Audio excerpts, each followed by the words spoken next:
우리가 살아가는 데 있어서 잔치가 있잖아요.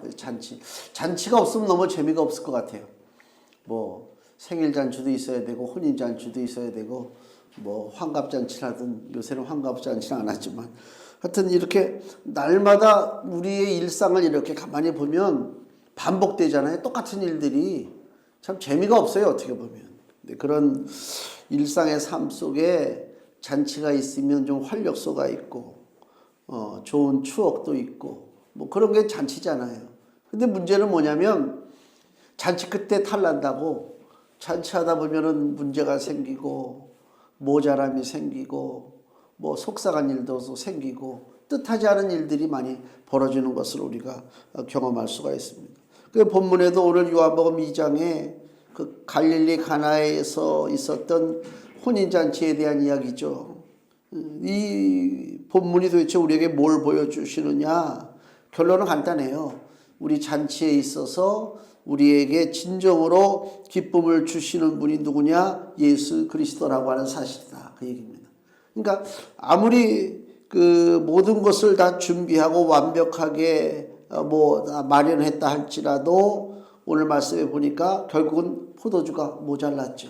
모자람이다. 우리 인생은 그거예요. 이게 이제 인생의 모습을 우리 주께서 이제 첫 기적을 통해서 우리에게 보여주시는데, 우리 인생 자체가 어떻게 보면 길게 보면 잔치하는 삶하고 똑같아요.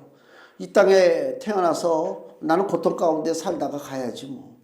나는 날마다 우울하게 살다가 그냥 끝내야지. 이런 사람 하나도 없잖아요. 다 뭔가 즐겁게 살기를 원하고 성공적인 삶을 살기를 원한단 말이에요. 즉 잔치하기를 원한단 말이에요. 잔치하는 삶을. 근데 살다 보니까 모자라요. 생각지도 않은 곳에서 구멍이 난다니까. 그렇잖아요. 많은 일들이 그렇죠. 내가 예상하고 준비했던 것이 아니고 전혀 예상도 못했던 일에서 문제가 생깁니다. 여기도 혼인잔치를 준비하기 위해서 얼마나 많은 것을 준비했겠습니까? 근데 뭐라고요? 포도주가 떨어졌단 말입니다. 그 당시에 포도주라고 하는 것은 유대인들에게 있어서는 그 잔치의 필수품이죠. 우리나라 잔치로 하면 뭐라고 그래야 되나? 옛날에 우리 결혼식 할 때는 갈비탕이었어요. 지금은 뷔페지만 옛날엔 갈비탕이라고. 그러니까 사람들 축하하러 오시는 분들은 많은데 만약에 갈비탕이 딱 떨어졌다 생각해 보세요. 이거 뭐 당황하게 이거 말할 수가 없지. 이거 몸이 달지. 어디서 갑자기 꼬울 수 있는 것도 아니고. 그렇잖아요. 똑같은 상황이란 말이에요. 포도주가 모자란다. 잔치를 망치고 당황스럽게. 그럼 우리 인생 자체도 이거 잔치라고 그러는데, 그럼 내 인생을 잔치라고 봤을 때 한번 우리가 스스로를 돌아봐야 돼요. 혹시라도 내 인생이라고 하는 이러한 잔치적인 삶 속에 모자란 것은 무엇일까? 무엇이 모자라게 될 것인가? 완벽한 사람은 없잖아요. 이 땅에. 다 모자란단 말이에요. 다 부족하단 말이에요. 모자란 것이 도대체 뭐냐? 어떤 사람에게는 뭐 지식이 모자랄 수도 있고, 어떤 사람은 뭐 돈이 모자라고, 어떤 사람은 지식도 있고 돈도 있는데 건강이 모자라. 이게 문제죠. 그죠? 어떤 사람은 지식도 없고 돈도 없는데 건강은 넘쳐나. 이것도 문제고. 하여튼 간에 뭔가 완벽한 사람은 없어요. 다 그렇죠. 다 뭔가 들쑥날쑥하고 뭔가 모자라고 있다. 인격적으로도 그렇고, 나에게 있어서 의로움이 과연 모자란가? 선함이 모자란가? 바르게 살려고 하는 그 의지가 모자란가? 내 삶에 모자란 것이 무엇인가를 한번 좀 이렇게 살펴봐야 돼요. 중요한 것은 뭐냐면 결론을 내려야 돼요. 나는 모자라다. 내 인생은 모자랄 수밖에 없다. 그 모자란 내 인생을 채워주실 분이 누구냐? 예수 그리스도라고 하는 이 기본적인 진리, 이거를 바로 깨닫지 못한다면 우리의 인생은 헛되고 헛된 거란 말입니다. 아직도 뭔가 이루려고 막 발버둥 치고 막 산다면 그건 어린아이에 불과하다. 우리는 우리 스스로가 이룰 수 있는 일들이 아무것도 없어요. 우리 어머니가 다쳐서 지금 많이 회복되고 있지만 그 태어난 날인가 텔레비전 틀어놓은 거 이렇게 보니까 그 어떤 젊은 남자인데 뭐 자전거를 타다가 넘어져가지고 뭐 개천에 빠졌대요. 뭐 공수부대 출신, 아니 뭐 기계 탱크 부대 출신이라고 그러던가. 그래갖고 자전거 타고 가다가 어떻게 밑으로 내려가다가 넘어져서 다쳤는데 목 이하로 다 마비가 돼가지고 휠체어에 앉아서 목밖에 손도 못 움직이더라고. 그런 걸 볼 때, 야, 이건 뭐 순간이죠. 그 찰나예요. 그 사람, 그 건강한 사람입니다. 찰나죠. 그러니까 우리 인생에 무엇 하나 안심하고 나는 다 완벽해. 그런 사람 있으면 한번 나와보라 그래. 그러니까 지혜로운 사람은 뭐냐면 주님 앞에 나와서 나는 모자랍니다. 주님이 나를 채워주지 아니하시면 내가 이 땅에서 바르게 사람 구실을 하고 어떻게 삽니까? 이걸 기도할 수 있어야 되는 것입니다. 예수님이 제일 말씀하실 때 예수님이 가장 좀 뭐라 그럴까? 하찮게 보고 좀 언짢게 보신 것 중에 하나가 뭐냐면 주의 성전에 나와서 기도하는데 비유 말씀할 때, 그죠? 그 바리새인들은 나와가지고 나는 일주일에 금식을 2번이나 하고 소득의 11조를 드리고 나는 어떻게 선한 일을 하고 전도를 하고 난 이렇게 멋지게 살지 않습니까? 하고 하나님 앞에 뻣뻣하게 고개 들고 기도하는 그 바리새인들을 예수님은 오히려 무시했단 말이에요. 저런 어리석은 자. 그러지 말고 그 세리처럼 와가지고 가슴을 치면서 내가 죄인입니다. 내가 회개합니다. 나는 하나님을 볼 자격도 없습니다. 라고 부르짖는 그 죄인의 기도, 그걸 하나님이 들으신다. 그렇게 얘기했잖아요. 그러니까 제대로 된 사람이라면 무엇이 완전한 것처럼 자기 것을 자랑할 것이 아니라 부족한 것을 하나님 앞에 구할 수 있어야 된다. 그 얘기입니다. 지난주에도 벨사살 그 바벨론의 마지막 왕에 대한 이야기를 했잖아요. 잔치를 벌렸다가 1000명을 초청하고 잔치를 벌렸는데 예루살렘 성전에서 하나님의 그 제사 드릴 때 쓰던 그 금그릇, 은그릇을 다 가져와 가지고 거기다 술을 담아서 막 그냥 하나님을 모독하고 자기들의 우상, 철로 만든 우상, 나무로 만든 우상, 동으로 만든 우상들을 찬양하고 막 신나게 할 때 벽에 사람의 손이 나타나서 썼잖아요. 메네메네 데겔 우바르신이라고. 그게 무슨 뜻이에요? 하나님의 저울에 네가 달려서 모자람이 되었다. 넌 모자란 놈이단 말이야. 이 모질이 같은 놈인데 지가 모질인 걸 모른단 말이야. 그리고 잘난 척하고 결국 그날 밤에 메대 군사에 의해서 죽임을 당하죠. 벨사살이. 그러니까 불과 몇 시간 후에 일어날 내 운명조차도 알지 못하고 1000명을 모아놓고 하나님을 모독하고, 그죠? 육신의 어떤 쾌락만 추구하던 그 사람의 비참한 말로를 보라. 자기 인생이 얼마나 모자란 것인지 깨닫지 못하니까. 모자람을 채우시는 것은 예수 그리스도인데 그 예수 그리스도의 은혜가 아무에게나 임하는 것이 아니다, 그 얘기입니다. 아무나 다 되는 게 아니란 말입니다. 이 벨사살에게는 주님의 은혜가 임하지 않았다. 은혜라고 하는 것이 임하는 자에게 임하고 임하지 않는 자에게 안 임하니까 은혜지, 모든 자에게 다 임하면 그건 은혜가 아니지. 우리가 너무 주님의 은혜를 우습게 여기고 가볍게 여기면 안 된다, 그 얘기입니다. 또 누가복음에 보면 바리새인 그 시몬이 있어요. 바리새인 시몬이 예수님을 초청해가지고 잔치를 벌이는데, 그러면 그 잔치의 주인이 누구냐? 백일잔치의 주인은 백일된 아이예요. 돌잔치의 주인은 누구라고요? 돌된 아기라고. 예수님을 바리새인 시몬이 자기 집에다 모시고 잔치를 하면 그 잔치의 주인은 누구라고요? 예수 그리스도가 잔치의 주인이 돼야 되는데 예수 그리스도가 잔치의 주인이 아닙니다. 이 바리새인 시몬의 생각은 뭐냐면 그 당시에 예수님은 이미 명성이 있어요. 그죠? 다니면서 귀신을 쫓아내고 병을 고치고 기적을 행하고, 그리고 예수 그리스도의 가르침이 놀랍단 말이에요. 그래서 예수님의 명성이 올라갔어요. 그 명성 높으신 예수님을 내 집에 모신다고 하는 얘기는 나도 거기에 상응하다, 나도 비슷하다, 그걸 뽐내는 거란 말이에요. 그렇지 않습니까? 유명한 사람들을 내 집에다 모셔서 같이 밥 먹는다는 얘기는 나도 같은 레벨이라 그걸 은연중에 자랑하는 거예요. 그러니까 이 바리새인 시몬은 예수님을 사랑해서 예수님을 모시는 것이 아니라 내가 예수님과 같이 같은 급이야, 그래서 예수님을 모신 거예요.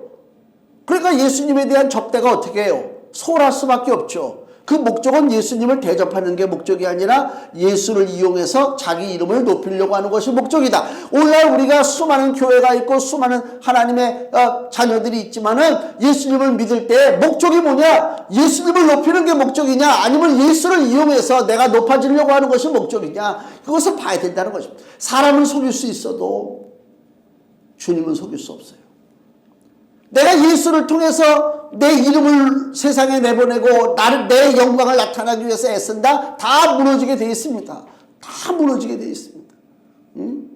근 20년 됐나요? 미국의 LA에 그 교회를 다녀온 지가 유명한 교회인데 뭐 어마어마 뒤에 그냥 막 무대가 엄청나가지고 막 스위치를 누르면 뒤에 무대가 쫙 열리고 뒤에서 분수대에서 그냥 물이 그냥 분수가 쫙 솟고 음악이 꽝꽝하고 뭐 대형 TV에서 그냥 야 거기 가니까 기가 죽죠. 한국에 있는 목사들이 야 이거 굉장한 교회다 이거 수정교회 이거 너무 멋있어. 누가 영광을 받는지 모르겠어요. 저는 그날 가서 십자가를 보지 못했어요. 뭐 사람의 손으로 만들어 놓은 십자가를 얘기하는 게 아니고 복음을 듣지 못했다. 복음을 엉뚱한 세상적인 얘기만 하고 듣고 왔단 말이에요. 그럼 그 교회가 어떻게 됐어요? 문을 닫았어요. 문 닫았다니까. 그리고 그 목사의 자식들끼리 서로 싸움이 나가지고 서로 갈라지고. 사람이 영광을 취하는 교회에 그런 문제가 생겼다. 사람이 영광을 취하면 안 된다 그 얘기예요. 이 잔치의 주인공이 누구냐 그 얘기입니다. 누가복음 7장을 보세요. 우리 바로 앞에 누가복음 7장 44절. 누가복음 7장 44절.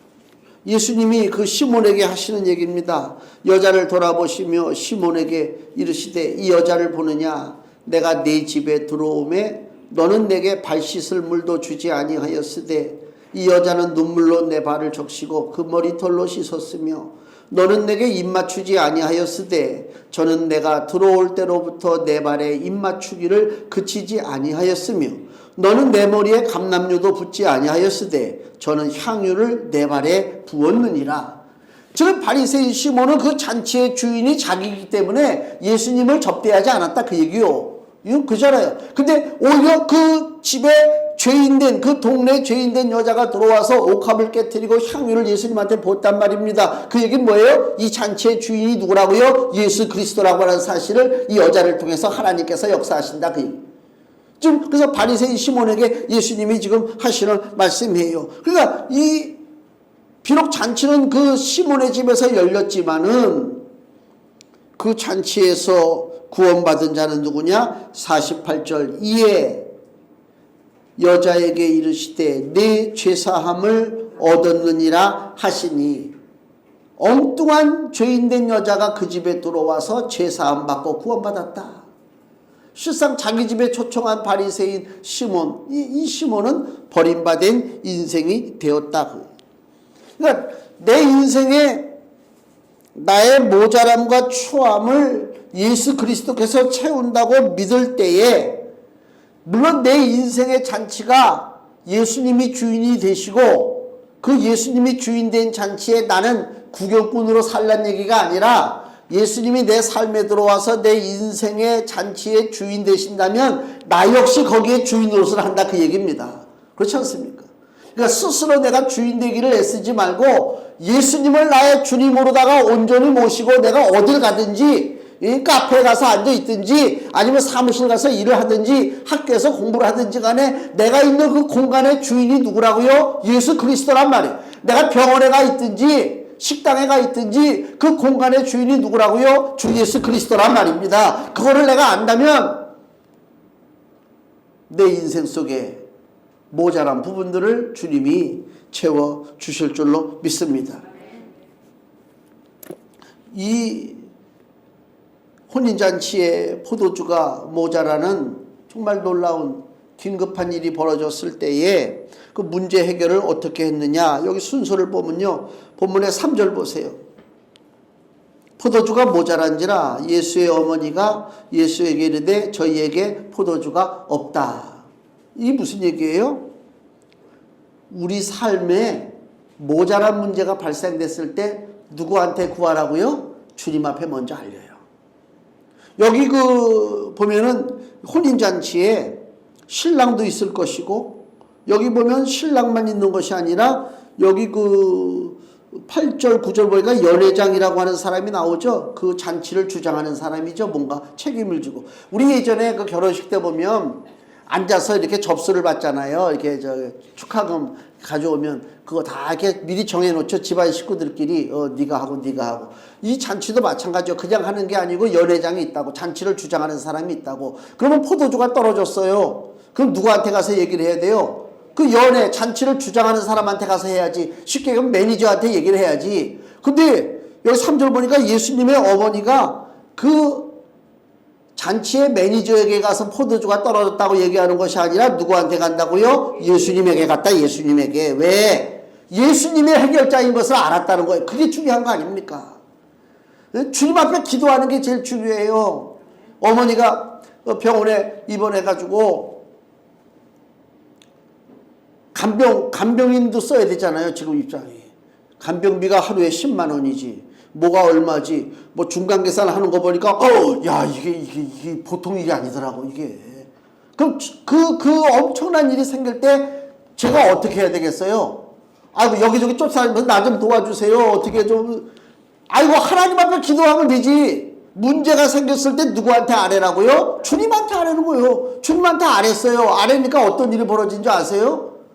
예? 저기 김포에 있는 목사님들이 돈을 해가지고 나한테 400만 원을 보내주더라고. 생각지도 안 했지. 누가 설마 뭐 20만 원, 30만 원, 40만 원 그 정도면 내가 그냥 큰 부담 없이 그럴 수 있지 인사가. 근데 갑자기 전화가 딱 오더니 지금 바로 입금할 테니까 이렇게. 야, 누구한테 감사했을 것 같아 내가. 물론 나한테 애쓴 목사님한테도 감사하지만 근본적으로는 내 기도를 들어주신 내 주께 감사하는 거예요. 이 성도들도 마찬가지란 말이에요.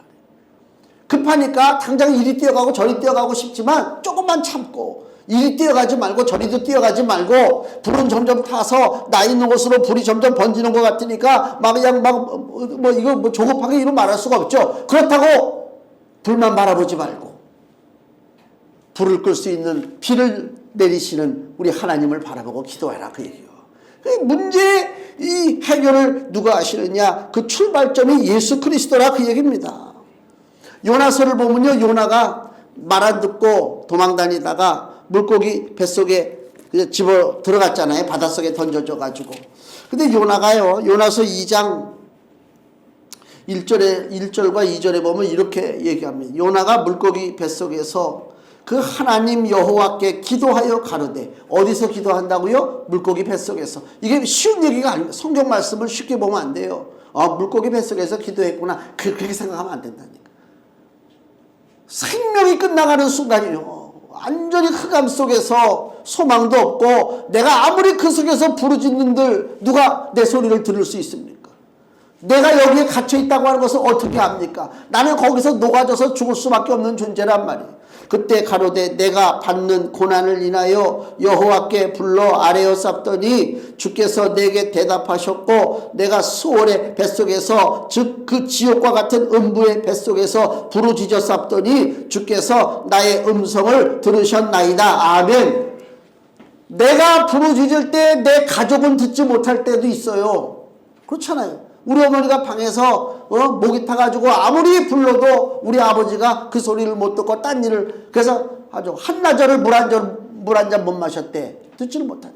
사람은 그래. 옆에 있어도 물 한 잔 못 마셔. 아무리 불러도 못 들어. 우리 주님은 내가 물고기 뱃속에 들어가 있다 할지라도 내가 그곳에서 부르짖는 간구를 우리 주께서 들으시는 줄로 믿습니다. 그래서 기도할 수 있는 거란 말이에요. 이 문제 해결의 시작이란 말이에요. 주님이 자신 있게 말씀하잖아요. 수고하고 무거운 짐진 자들아 어떡하라고요? 다 내게로 오라. 내게로 오라. 남한테 맡길 생각하지 말고 남 눈치 보지 말고. 그리고 4절 말씀 보세요. 본문에 예수께서 가라사대. 이제 예수님의 어머니가 예수님한테 포도주가 떨어졌다고 그러니까 예수님 반응을 보세요. 예수께서 가라사대 여자여 나와 무슨 상관이 있나이까? 내 때가 아직 이르지 못하였나이다. 지금 예수님의 어머니가 부탁을 했는데 예수님의 반응이 어떻다고요? 여자여. 이게 중요해요. 이게 이제 신학자들은 제가 그전에도 이런 말씀 드렸지만 여자여라고 하는 표현이 그 여자를 높이는 표현이다 이렇게 얘기하잖아요. 아주 어떤 귀부인, 귀부인에게 쓰는 표현이래요. 이 여자여라고 하는 표현이 그 헬라어로 여자를 높인다 그 얘기입니다. 그러면 우리 어머니가 우리 성권사님이 저한테 황 목사야 이거 좀 기도해 주면 안 되겠냐? 여자여 내가 만약에 그랬단 말이야. 아니면 뭐 사모님 뭐 또 뭐라 그럴까? 그러면 어머니가 저놈이 미쳤나?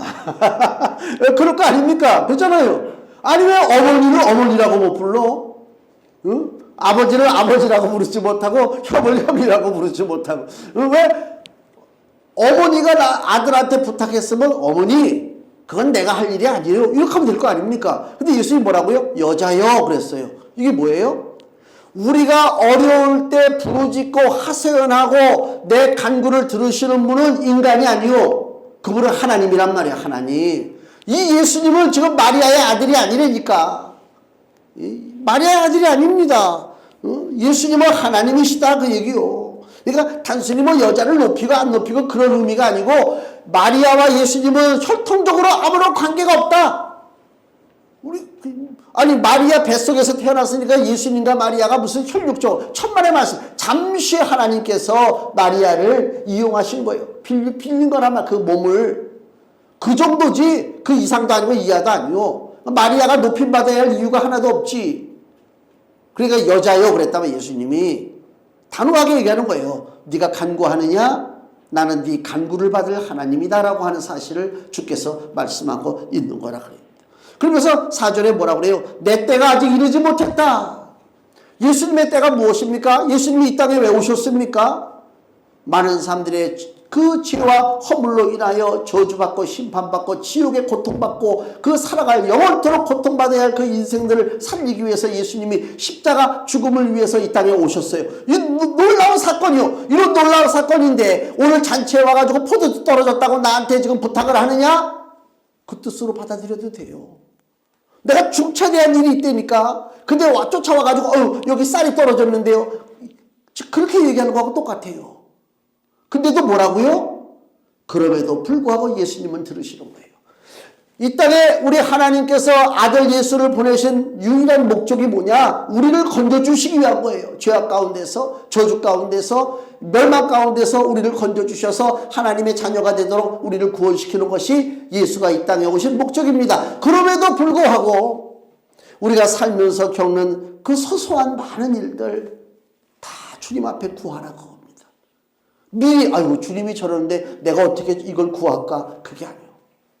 주님의 목적이 아무리 원대하고 위대하고 놀랍고 독특하다 할지라도 우리 생활 속에 벌어지는 자그마한 일조차도 주님은 외면하지 않는 줄로 믿습니다. 그래서 간구하는 거라고.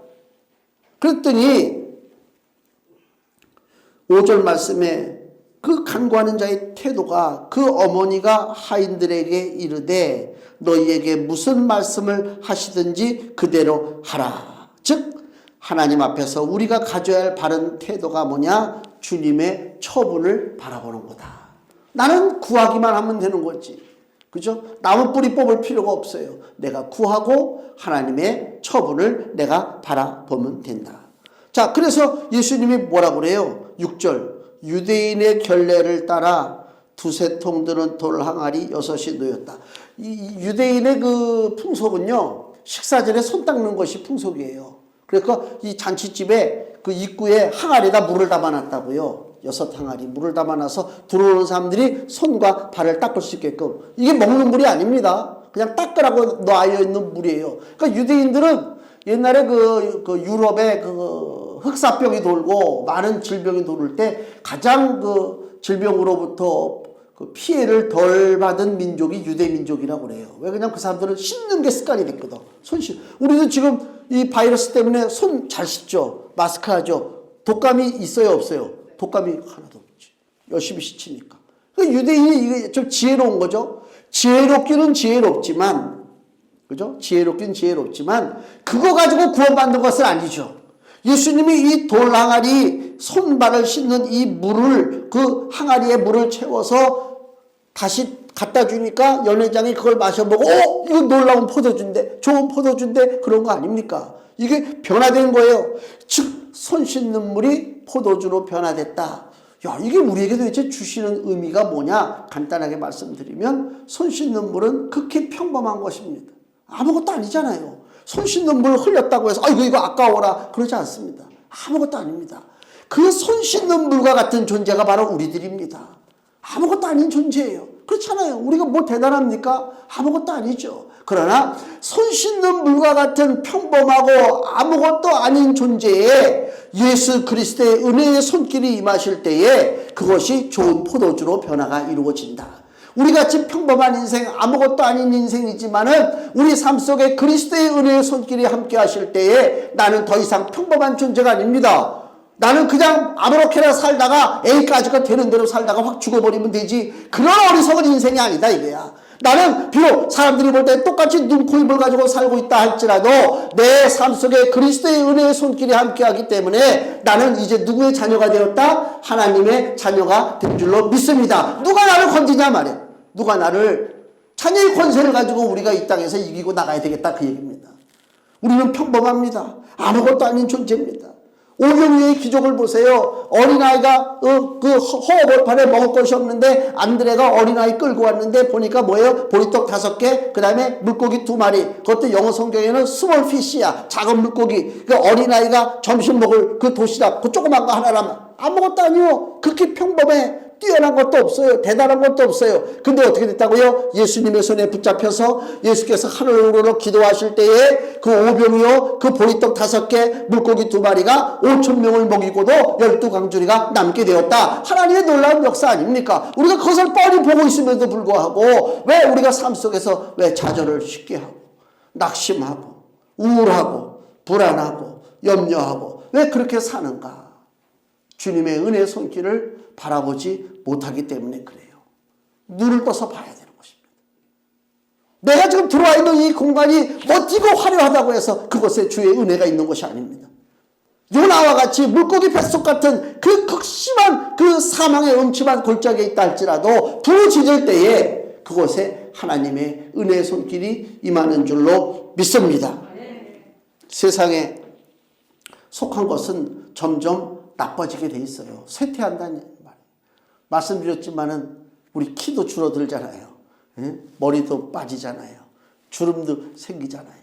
세상 것은 다 무너지게 돼 있습니다. 여기도 보세요. 이 물이 변해서 포도주가 된 것을 맛본 연회장이 뭐라고 그래요? 10절 사람마다 먼저 좋은 포도주를 내고 취한 후에 낮은 것을 내거늘. 이것이 세상이요.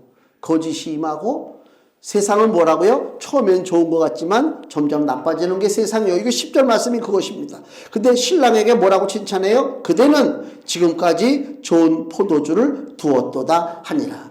그리스도의 은혜를 누리는 사람은 어떻다고요? 갈수록 좋아지는 거예요. 물론 껍데기는 뭐 좀 약하겠지. 껍데기는 뚜껑도 날아가고 주름도 생기고 뭐 연약하겠지만 내 속은 날로 새롭도다. 이게 우리가 잡아야 할 말씀이라니까요.